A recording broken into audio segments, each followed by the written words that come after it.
Saudara, hari ini saya ingin membagikan firman Tuhan bagi kita semua, yaitu orang Kristen yang cinta dunia.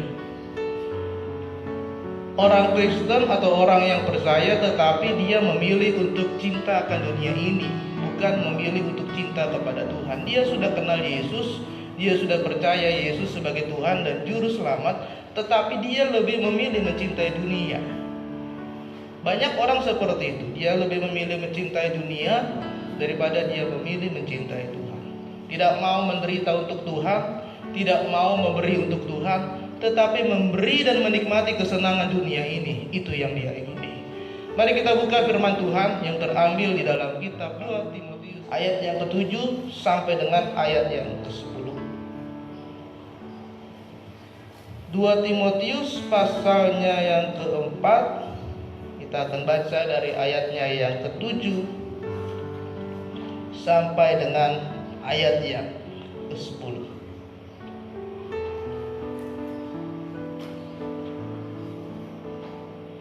Demikianlah firman Tuhan. Aku telah mengakhiri pertandingan yang baik, aku telah mencapai garis akhir, dan aku telah memelihara iman. Sekarang aku telah tersedia bagiku mahkota kebenaran yang akan dikaruniakan kepadaku oleh Tuhan, Hakim yang adil pada harinya. Tetapi bukan hanya kepadaku, melainkan juga kepada semua orang yang merindukan kedatangannya. Berusahalah supaya segera datang kepadaku, karena Demas telah mencintai dunia ini dan meninggalkan aku. Ia telah berangkat ke Tesalonika, Krekes telah pergi ke Galatia, dan Titus ke Dalmatia. Saudara, firman Tuhan ini bagaimana Rasul Paulus menceritakan kehidupan pelayanannya dia.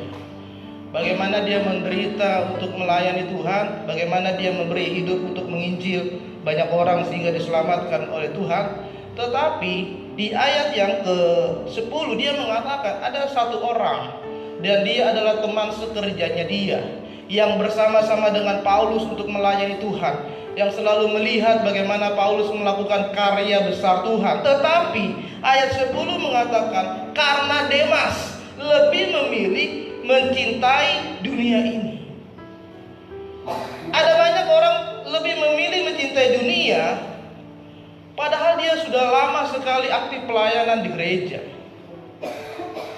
Ada orang yang berkata, "Pak, saya sudah tidak mau pergi lagi ke gereja." Kenapa? Karena saya kepahitan dengan pendetanya. "Pak, saya nggak mau lagi ke gereja karena apa? Saya punya dendam dengan jemaat-jemaat di sana." "Pak, saya nggak mau lagi ke gereja karena mereka tidak peduli dengan saya." Sehingga apa? Dia tidak mau mencintai Tuhan dan lebih memilih mencintai dunia ini. Saudara, banyak alasan orang Kristen, orang percaya meninggalkan Tuhan.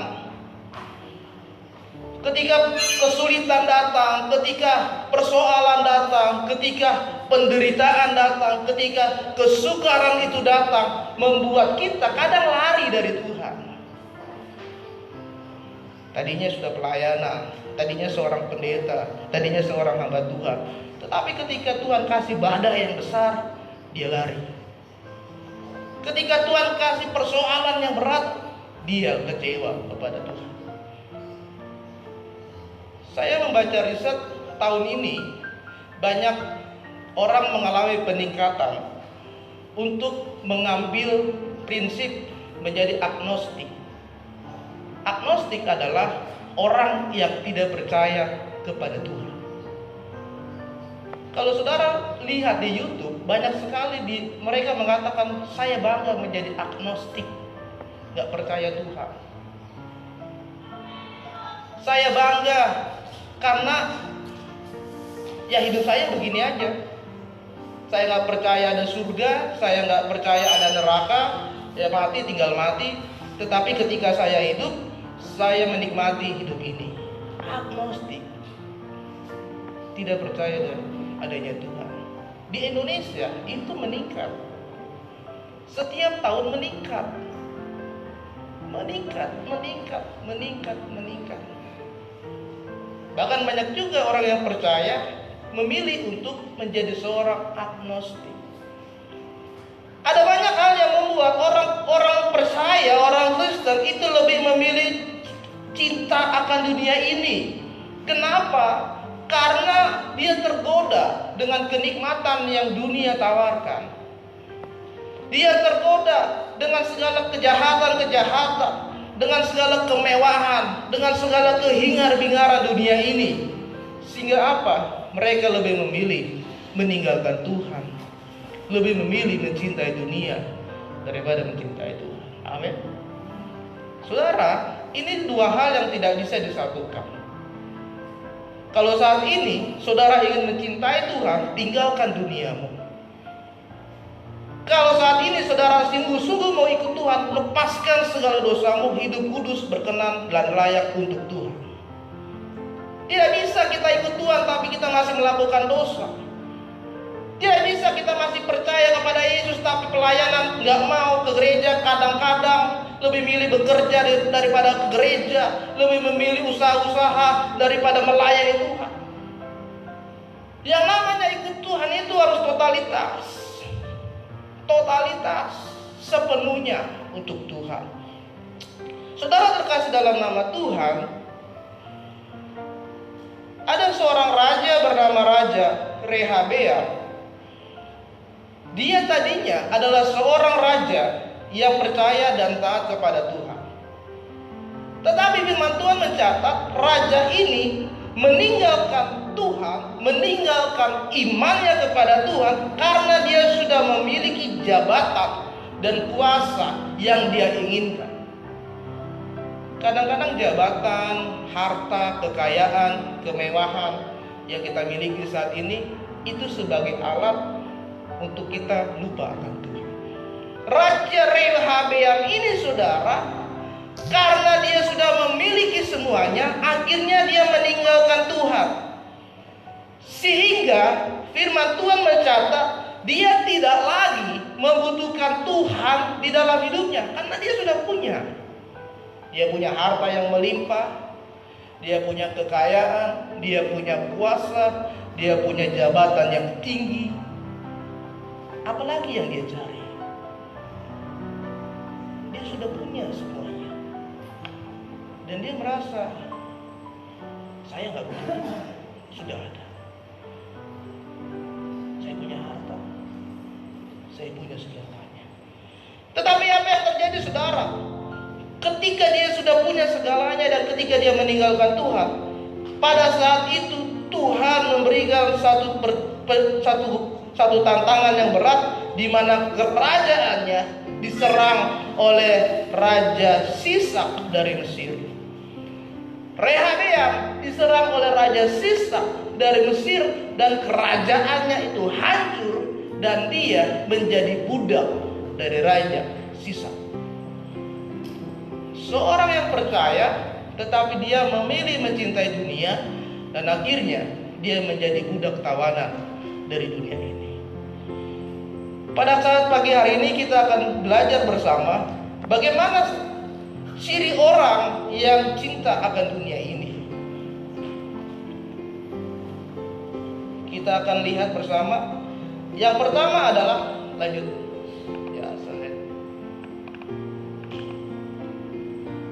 Ya, yang pertama adalah saudara,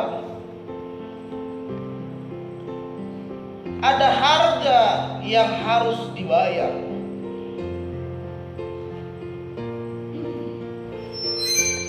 Slide lanjut next. Nah, orang yang cinta akan dunia ini adalah orang yang tidak siap untuk melayani Kristus.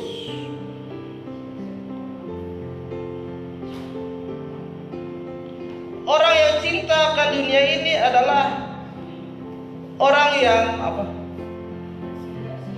tidak siap untuk melayani, untuk berkorban dalam melayani Kristus. Orang yang cinta dunia adalah orang yang tidak siap untuk berkorban dalam melayani Kristus. Artinya apa saudara? Ada harga yang harus dibayar untuk mencintai Tuhan. Ketika ada seorang muda yang kaya raya menemui Tuhan Yesus dan berkata, "Tuhan, saya mau ikut Engkau." Lalu Tuhan berkata, "Kamu harus melakukan seluruh perintah Tuhan di dalam Taurat. Jangan membunuh, jangan berzina, jangan mencuri, dan segalanya." Anak muda ini berkata, "Tuhan, saya sudah melakukan semua. Tuhan, saya sudah melakukan semua. Bagus, bagus perbuatan. Tetapi ada satu lagi yang harus kamu lakukan." "Apa itu, Tuhan?" "Semua hartamu itu jual, lalu berikan kepada orang yang menderita, dan ikut aku." Lalu saudara, orang muda ini dia berpikir, semua harta saya jual, saya nggak ada apa-apa lagi. Ikut Tuhan, saya miskin dong. Saya sudah kumpulkan semua ini susah payah, tetapi saya harus jual semua dan saya disuruh ikut Tuhan. Maka orang muda ini lama-lama meninggalkan Tuhan dan tidak mau ikut Yesus. Saudara, ada korban yang harus kita lakukan untuk melayani Kristus. Artinya kita harus bayar harga. Orang yang cinta dunia, dia tidak siap berkorban dalam mengikuti Yesus. Bayar harga artinya adalah harus ada konsekuensi dari suatu hal yang ingin kita capai. Ada konsekuensi yang harus kita pilih sehingga kita bisa mendapatkan apa yang kita harapkan. Misalkan saudara, kalau saya ini ingin kurus, maka harga yang harus saya bayar adalah saya harus olahraga. Tidak mungkin saya ingin kurus, saya berdoa terus, "Tuhan, kurus Tuhan," tiba-tiba langsung kurus. Tidak mungkin. Saya harus olahraga, makanan harus dijaga, saya harus diet, baru saya kurus. Kalau saudara ingin pintar, harga yang harus saudara bayar, ya saudara harus belajar. Tidak mungkin tanpa saudara membaca buku, tidak mungkin tanpa saudara membaca literasi dari yang lain, saudara tiba-tiba menjadi orang pintar. Harus belajar. Tidak mungkin, "Tuhan, saya mau pintar," tapi nggak belajar. Nggak bisa. Nah, ini yang dimaksud dengan bayar harga. Kalau saudara ingin masuk ke dalam kerajaan surga, saudara juga harus bayar harga. Artinya adalah saudara harus bisa mengorbankan seluruhnya untuk Tuhan. Mengorbankan apa yang menjadi hak dan miliknya Tuhan, dipersembahkan untuk Tuhan. Saudara terkasih dalam nama Tuhan, Daud harus bayar harga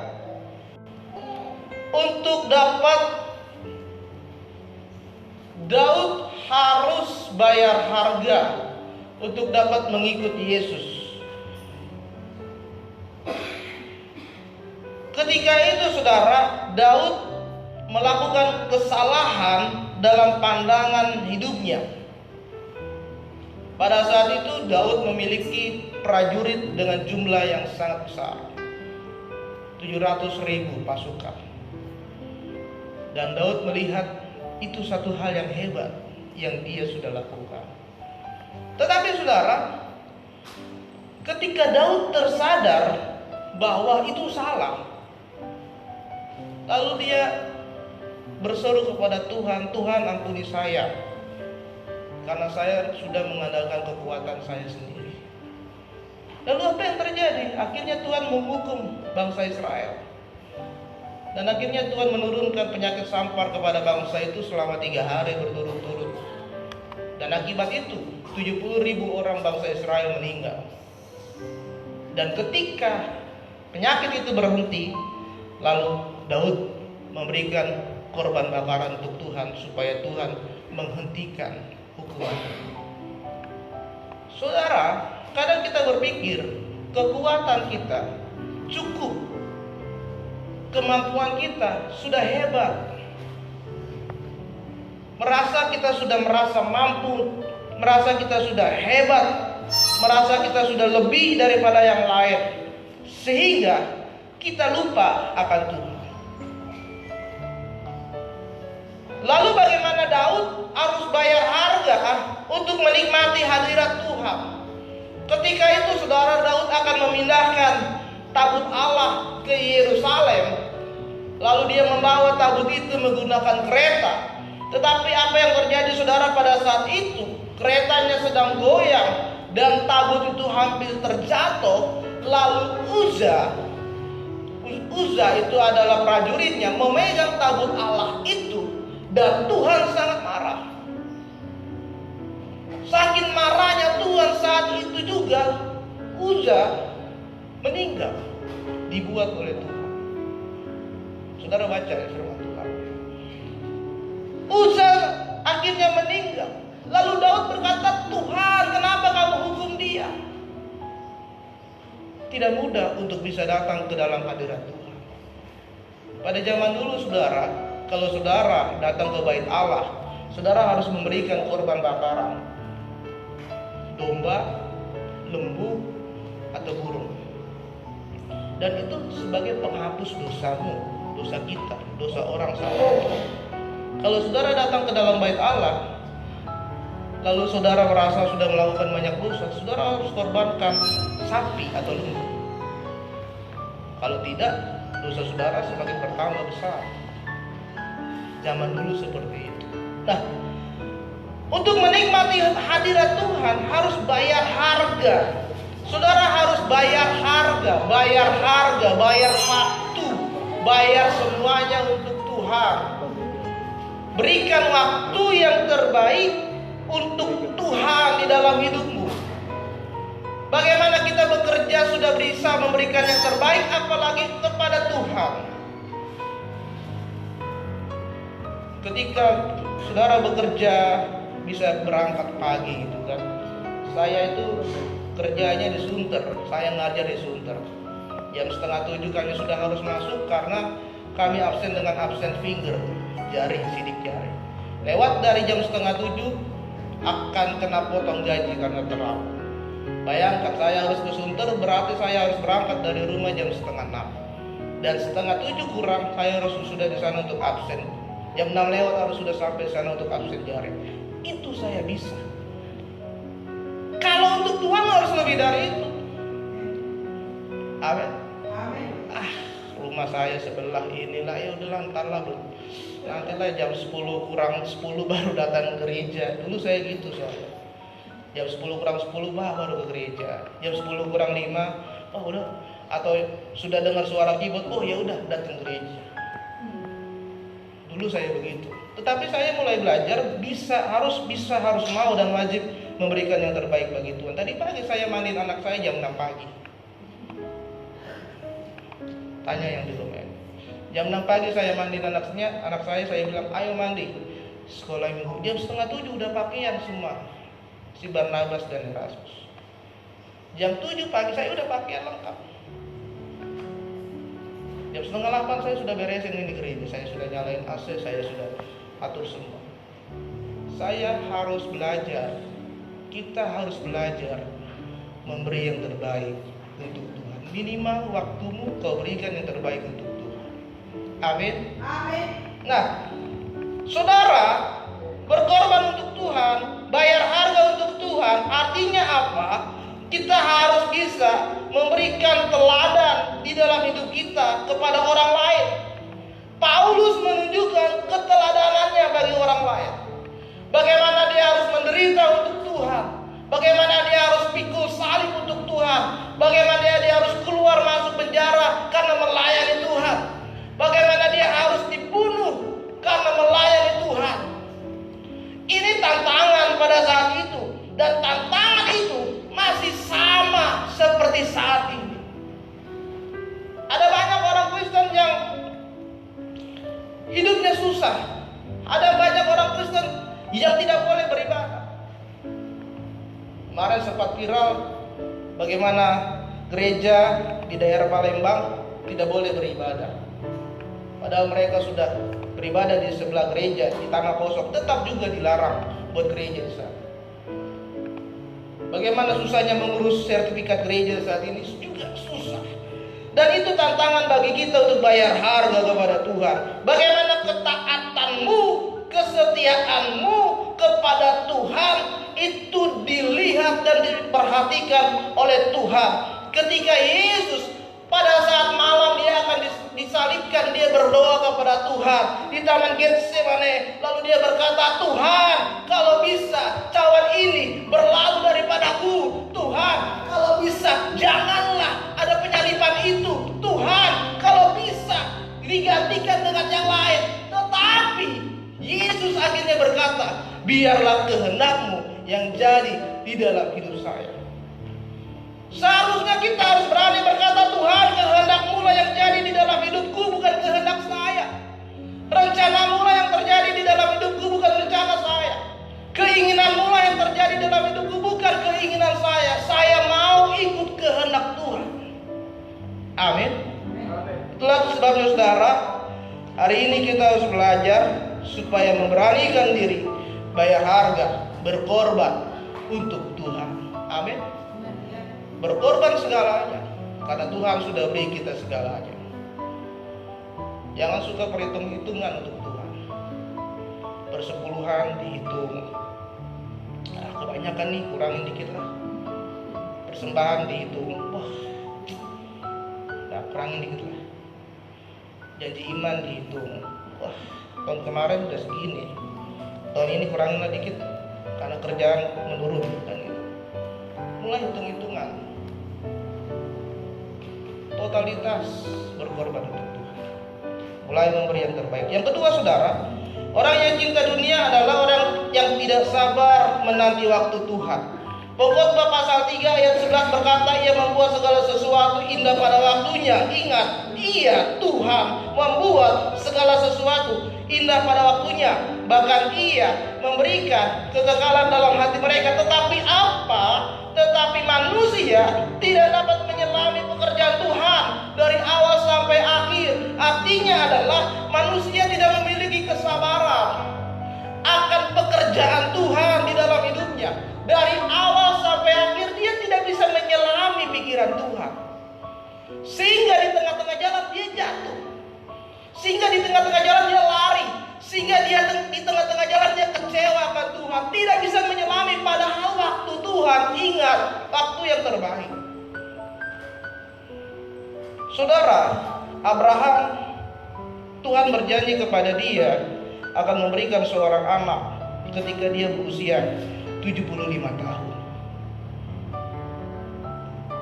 Tetapi di pertengahan jalan, Abraham tidak bisa menyelami maksud Tuhan. Di pertengahan jalan dia mengambil gundiknya, lalu lahirlah keturunan dari Abraham, bukan dari Sarah. Tetapi Tuhan berkata, janji saya itu tidak pernah saya ingkari, Abraham. Kamu tetap mendapatkan keturunan dari Sarah.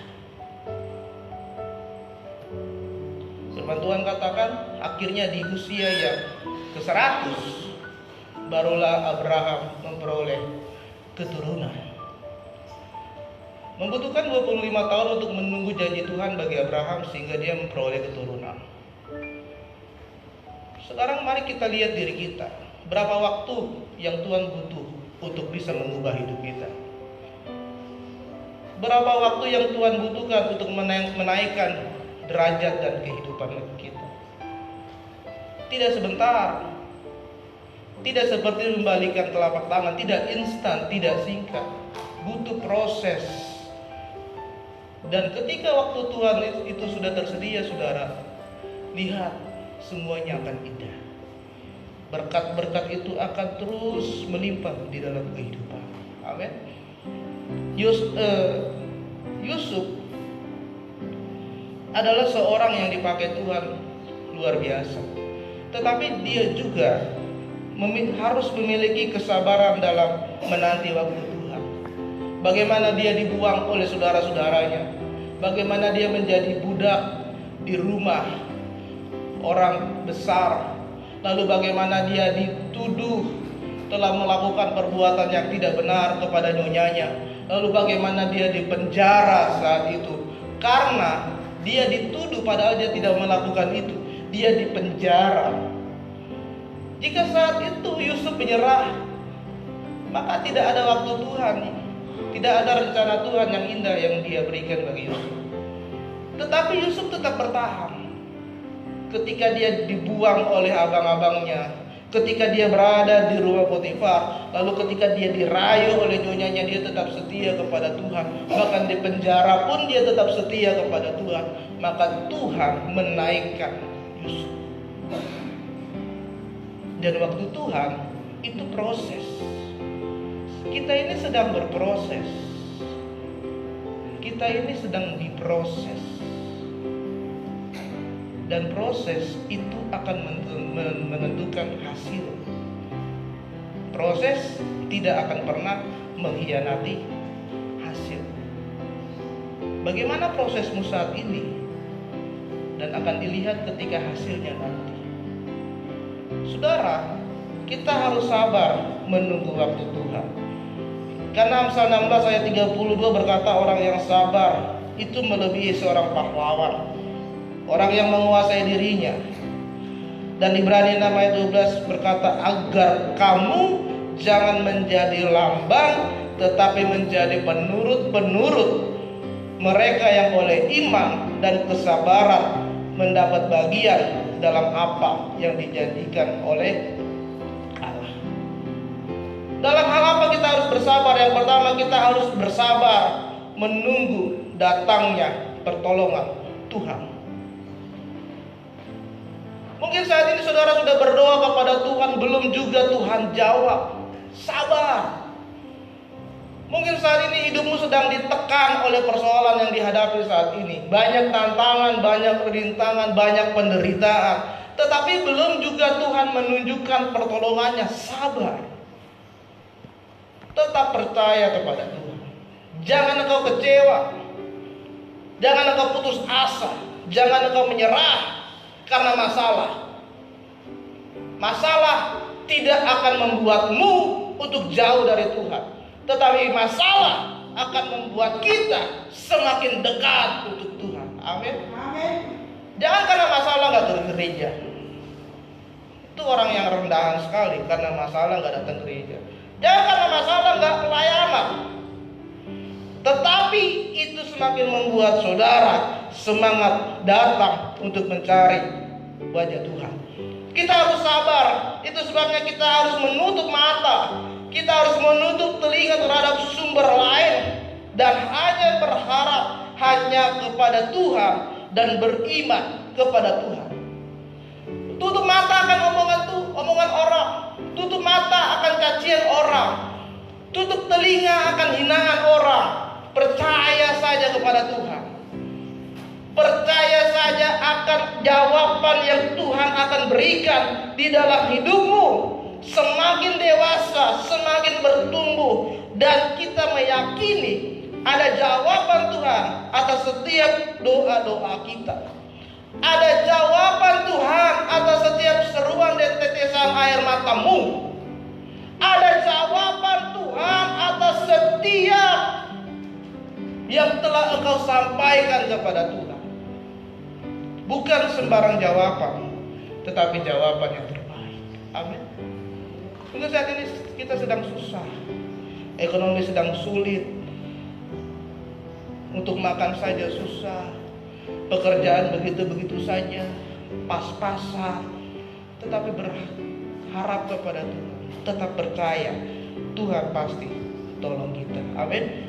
Yang ketiga saudara, yang terakhir adalah orang yang cinta dunia, orang yang tidak melakukan kebenaran firman Tuhan. Yohanes 14 ayat 21 berkata, barang siapa memegang perintahku dan melakukannya, dialah yang mengasihi aku. Dan barang siapa mengasihi aku, ia akan dikasihi oleh Bapakku, dan aku pun akan mengasihi dia dan akan menyatakan diriku kepadanya.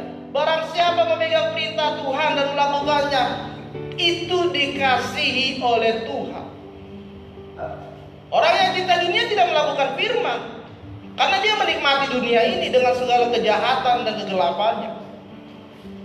Tetapi orang yang cinta Tuhan melakukan firman, bukan hanya mendengar, tetapi melakukan firman. dan itu adalah orang-orang yang dikasihi Tuhan. Amin. Yohanes 1 ayat 22 berkata, bukan hanya kamu menjadi pendengar, tetapi menjadi pelaku firman. Saudara terkasih dalam nama Tuhan, bagaimana supaya kita bisa melakukan firman Tuhan? Yang pertama, saudara, kita harus bisa mengalami perjumpaan pribadi, perjumpaan yang benar dengan Tuhan. Ini membuat agar dosa tidak menghalangi kita untuk bekerja dengan Tuhan. Dosa tidak mengalami kita untuk semakin berkuasa iblis di dalam hidupmu dan menjadikan tubuhmu jadi tempat kediaman si jahat. Ketika engkau sadar akan dosamu, berubahlah, bertobatlah. Karena itu adalah kesempatan bagi Tuhan supaya hidupmu berubah. Mumpung Tuhan masih kita kesempatan. Data menyatakan tahun-tahun ini semakin banyak usia orang yang meninggal di bawah usia 40 tahun. Banyak sekali. Dan itu semakin menurun sekali. Banyak hal, banyak faktor ya.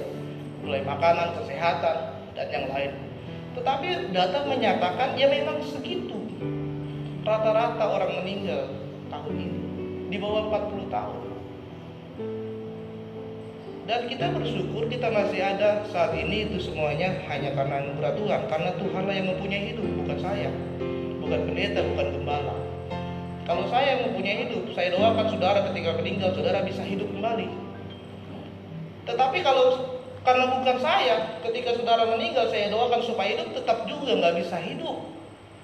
Karena bukan saya yang punya hidup. Tetapi saudara, hidup itu ada di tangan Tuhan. Pergunakanlah kesempatan yang Tuhan sudah beri untuk melakukan firman Tuhan. Kesempatan Tuhan itu tidak datang dua kali.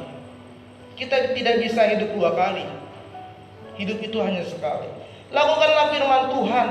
Alami perjumpaan pribadi dengan Tuhan. Melakukan firman adalah berakar dan bertumbuh di dalam Tuhan. Tinggal di dalam Yesus. Dan hidup kita harus diubahkan. Ketika saudara sudah memutuskan bertobat, sungguh-sungguh ikut Tuhan, tinggal di dalam Tuhan, dan hidupmu diubahkan, maka jangan kembali ke kehidupanmu yang lama. Jangan kembali lagi ke kubangan.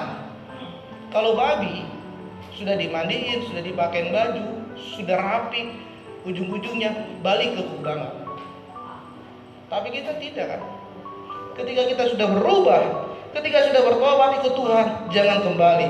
Mulailah berakar dan bertumbuh kepada Tuhan. Lalu menjadikan Tuhan Yesus sebagai penguasa di dalam hidupmu. Biarkan Tuhan berkuasa dalam hidup saudara. Biarkan Tuhan yang mengambil alih seluruh hidupmu. Biarkan Tuhan bekerja di dalam hidupmu. Maka saudara akan melihat bagaimana rencana Tuhan, bagaimana pekerjaan Tuhan yang tidak terselami menjadi terselami oleh kita. Dan orang yang melakukan firman adalah mengikuti rencana Tuhan dengan taat, setia, dan tulus hati, memiliki kasih dan memiliki berkemenangan atas pengaruh dunia dan pengaruh yang ditawarkan oleh iblis saat ini. Miliki hati yang setia, hati yang memiliki kasih kepada orang lain, kasih kepada Tuhan, kasih kepada pasanganmu, suamimu dan istrimu, kasih kepada orang tua, kasih kepada anak, kasih kepada sesama, dan kasih kepada orang lain. Itu harus berbanding, saudara. Tidak ada kasih Tuhan yang paling atas, lalu kasih orang tua paling bawah. Tidak ada kasih kepada suami paling atas, lalu kasih Tuhan paling bawah. Tidak. Karena firman Tuhan berkata, barang siapa yang tidak mengasihi saudaranya, tidak mengasihi aku. Jadi harus tadi, kalau saudara mengasihi Tuhan, kasih suamimu, kasih istrimu, kasih pasanganmu, kasih orang tuamu, kasih anakmu, kasih saudaramu. Maka saudara sudah melakukan firman. Jadi pelaku firman maka saudara tidak akan menjadi orang yang cinta dunia, tetapi menjadi orang yang mencintai Tuhan. Mungkin saat ini saudara lebih memilih dunia. Saat ini adalah saat yang tepat untuk saudara kembali ikut Tuhan. Saat ini adalah waktu yang tepat untuk saudara sungguh-sungguh ikut Tuhan. Saat ini adalah saat yang tepat supaya saudara dijamah oleh Tuhan dan melihat ada karya Tuhan yang terbaik yang Tuhan sedang nantikan di dalam hidup saudara. Amin. Hari ini kita belajar, kita mau jadi orang yang percaya, tetapi bukan orang yang cinta dunia, tetapi cinta Tuhan. Amin. Biar firman Tuhan hari ini